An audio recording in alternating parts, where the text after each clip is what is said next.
ሰላም ላይ ቆያችሁኝ። ዛሬ በሌላ ቪዲዮ መጥቻለሁ። ከትንሽ ብሬክ በኋላ ወደ ቲክቶክ ተመልሻለሁ። ዛሬ የማሳያችሁ በጣም ባጭሩ የተለያዩ ቁጥሮችን ኤክሴል ላይ ደምረን የምናስቀምጥበትን መንገድ ነው። እሱንም ለማድረግ እዚህ ጋር እንደምታዩት የተለያዩ ቁጥሮች አሉ።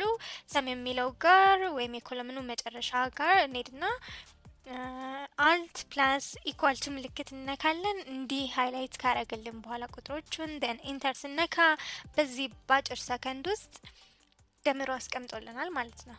ሶ እንደዚህ አይነት አጫጭር ቲፖችን ለማግኘት የኔን ፔጅ ፎሎ፣ ሰብስክራይብ፣ ኮሜንት ኤንድ ሼር ማድረግ እንዳይረሱ። በሌላ ቪዲዮዎችም መምጣቴ አይቀርም።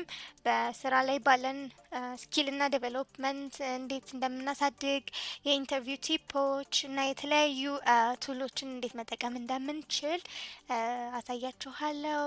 ሆፕፉሊ ደህና ሁኑ። አመሰግናለሁ።